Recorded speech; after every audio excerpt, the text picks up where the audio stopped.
आज की कहानी का शीर्षक है आवाजों वाला कुआं। गांव के बीचों बीच एक प्राचीन कुआं था जिसे लोग आवाजों वाला कुआं कहते थे। कहा जाता था कि रात के समय उस कुएं के पास से गुजरने वाले लोग अजीब आवाजें सुनते थे, जैसे किसी की पुकार, किसी के रोने या हंसने की धुंधली गूंज। गांव के बुजुर्ग कहते थे कि इस कुएं में सालों पहले एक परिवार डूबकर मरा था और उनकी आत्माएं अब भी इस कुएं में कैद हैं। एक दिन गांव का एक नौजवान राजू, जिसने इन बातों पर कभी विश्वास नहीं किया, ने रात के समय कुएं के पास जाने की ठानी। वह अपने दोस्तों को साबित करना चाहता था कि ये सब अफवाहें हैं। जैसे ही वह कुएं के करीब पहुंचा, उसे धीरे धीरे कोई नाम लेकर पुकारने लगा। उसकी हिम्मत जवाब दे गई, लेकिन जिज्ञासा उसे और करीब खींच ले गई। अचानक कुएं से एक हाथ निकला और उसे अंदर खींचने की कोशिश की। राजू ने मदद के लिए चिल्लाया, लेकिन उसकी आवाज हवा में गुम हो गई। वह अजीब आवाजें उसके कानों में गूंजने लगीं। राजू जैसे ही उस हाथ से खुद को छुड़ाने की कोशिश करने लगा, उसे महसूस हुआ कि उस हाथ की पकड़ बेहद ठंडी और बेजान थी। वह पूरी ताकत से पीछे हटने की कोशिश कर रहा था, लेकिन उसके पैरों के नीचे की जमीन जैसे खिसकती जा रही थी।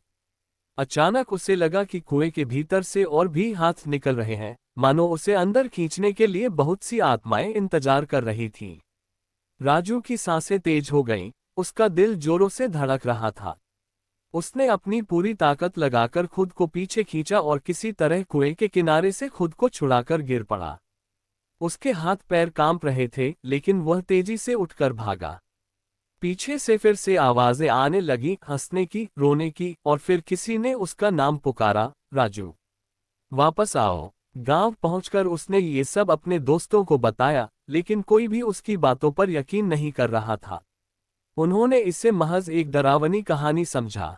लेकिन अगले दिन जब गांव वाले कुएं के पास गए, तो उन्होंने कुएं के किनारे राजू के हाथ के निशान देखे। और वहां एक और अजीब बात हुई, उसके पीछे के निशान ऐसे थे जैसे कोई उसे अंदर खींच रहा हो। उसके बाद से राजू गांव में बहुत कम बोलने लगा और रात को कभी बाहर नहीं निकलता था। लेकिन हर रात उसे अब भी कुएं से वही आवाजें सुनाई देती थीं, राजू, वापस आओ। गांव के लोग समझ गए थे कि आवाजों वाला कुआं कोई अफवाह नहीं थी, और शायद जो आत्माएं वहां कैद थीं, वे अब राजू के पीछे लगी थीं। लेकिन कोई नहीं जानता था कि अगर वह फिर से उस कुएं के पास गया तो क्या होगा। कुछ महीनों के बाद राजू का डर और बढ़ने लगा। हर रात वह उन्हीं आवाजों के साथ जागता, कभी कोई हंसता, कभी रोता, और कभी कोई उसके कानों में फुसफुसाता, वापस आओ, राजू। उसे ऐसा लगने लगा था कि वे आवाजें अब सिर्फ उसके सपनों में नहीं, बल्कि हर जगह उसका पीछा कर रही थीं। राजू ने कई बार गांव के पुजारी से मदद ली, लेकिन कोई भी उपाय काम नहीं आया। एक दिन जब गांव में एक भारी तूफान आया, उस रात कुछ अजीब घटा। राजू अचानक अपने घर से गायब हो गया। किसी ने उसे आखिरी बार कुएं की तरफ जाते देखा था।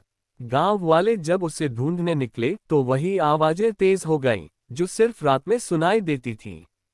उन्होंने कुएं के पास जाकर देखा, लेकिन राजू का कोई पता नहीं चला। सुबह होते ही कुएं के पास एक सफेद कपड़ा मिला। वह वही कपड़े का टुकड़ा था जो राजू उस रात पहन कर गया था। उसके बाद कुएं के पास कोई नहीं गया और गांव वालों ने उस कुएं को बंद करवा दिया।